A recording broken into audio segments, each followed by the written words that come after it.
Sa kanya, sabi ko sana magkaroon ako ng isang magaling na math. Yung galing kay Dalay eh. Yung sabi ko, yung gusto ko maano kay Arlene eh. Kasi Arlene talaga, ang galing naman tong batang to, talo pa ako ha. Hindi imbis ako, pagkakaroon na ako asawa ko eh.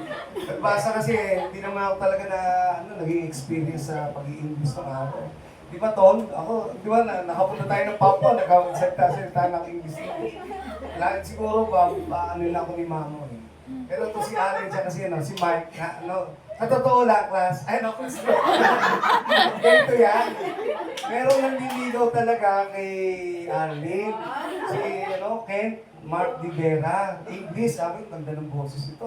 Kasabayan ko kasi karaoke. King, kumanta siya. Sabi ko kasi, kakanta ko, Sir, baka pwede ako manligaw sa anak mo. Sino ang anak ko? Si Arlene. Di ba English ka? Layo naman. Tapos sa sinabi, si Ma'am, si Ma'am Rodriguez na Sir, may nagliligaw ng anak mo. Ay, okay lang kung sino yung gusto ng anak ko, bahala na siya. Basta ang importante, mahal niya ang anak ko, kung sino siya. Oo. Talaga nagpupusiki talaga si Ken. Mahal na mahal din daw niya. Sabi ko, hindi dadaan ka muna sa putas ng karayong sa akin. Kaya sabi ko, at saka hindi ko nga rin pinapansin, sabi ko, kasi kung ano yung talagang mahal na, kasi hindi pa kilala si Mark eh. Mark Balabag eh. Kasi nandun lang kami, friend pa lang. Kaya nga sabi ko, bahala ako kung sino talaga Kaya ang masasabi ko lang, Mark, mahalin mo maigi si Arlene. Saksakan ng talino talaga niya. Talaga hindi. Pinigil ko talaga, magmula ng... masipag. Kaya ka rin sa akin, masayahin din. Kaya lahat ng mga gusto ko, sana makasayaw-sayaw pa ako eh. Yun lang, ang masasabi ko, yun lang Mark, mahalin mong maigi ang aking anak na si Arlene ko. Salamat po. Isa si Papa rin ko. Hindi ako sanay dyan.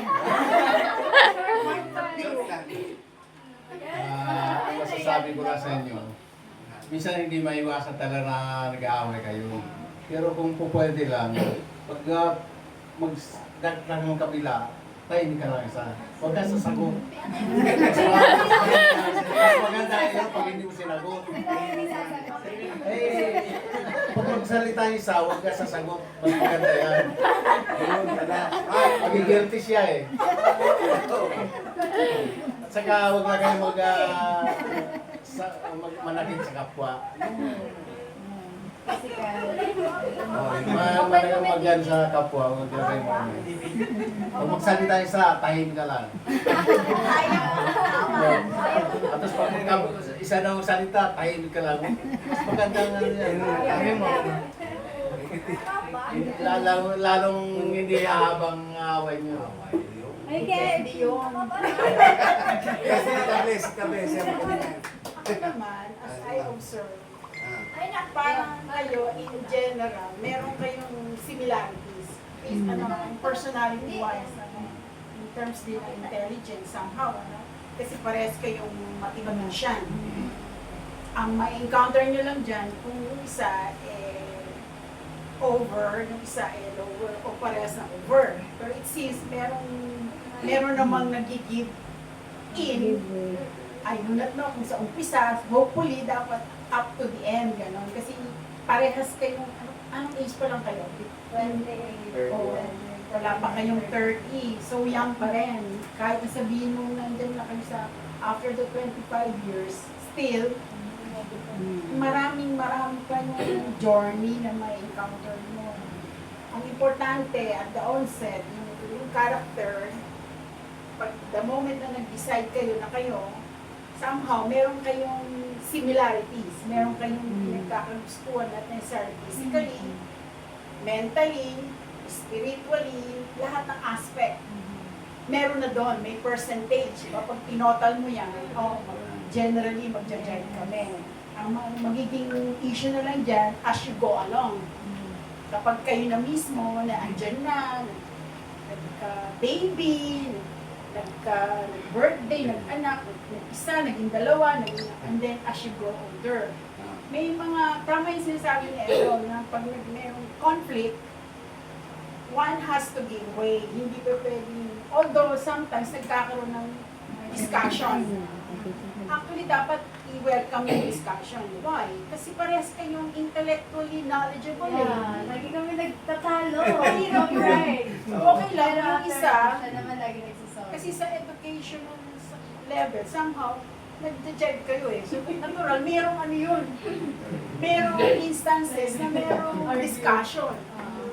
Pero dapat hindi darating sa point na who is better and who is ano. Dapat parehas kayo nagkakatulungan, parehas kayo natututo sa and then siguro, kasi nga, sabi ko, general percentage ng compatibility nyo, nandun na eh. Yung how to maintain it. As you go along sa journey of life na choose nyo, di ba?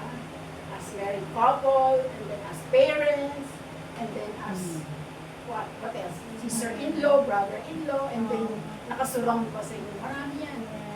Tuloy-tuloy yan. Kami nga, matanda na, pero until now, nakagalis. So, and then, siyempre, yung sinatawag ng spirituality, kung parehas din naman kayo ng belief, better na lagi yan talaga ang nagiging part of the support system nyo.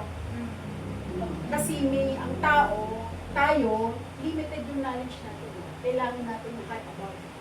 Hindi natin kaya lahat. So, we have problems. So, talagang importante din yung spiritual connection. So far, meron din sa mga, ano, Ate Joyce! Ate Joyce! Ate Joyce! Si Tito ano, si Tito ano, si Tito Ben. Dito, Ben. Magaling ka sa May mga asawa. Ah. Ano ay? Yung mga letter sa mga Michael. Ako, ang ano ko lang sa inyo is, kasi siyempre ang kapatid ko, parati ko, dun ako sa side ng kapatid ko parati.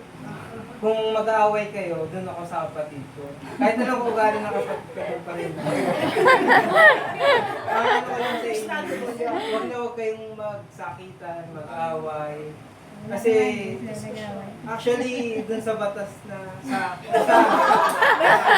trabaho ko kasi, ano, mas pinapapuran yung mga babae. Tayo doon. Kahit sila yung maano tayo, magbigay lang tayo. Eh, nakita ko naman si Marquis, yung niya, yung patience niya sa babae, approve sa akin. Nakita mo siya ng effort. Sabi ko, nagdedala ba ito? Yung nakita ko na yung parang hindi nagpipik lang, na kanya linis-linis lang. Sabi ko, nakita ko parang dito naglalabas sa akin. Parang, naisip ko parang si Tito Harold.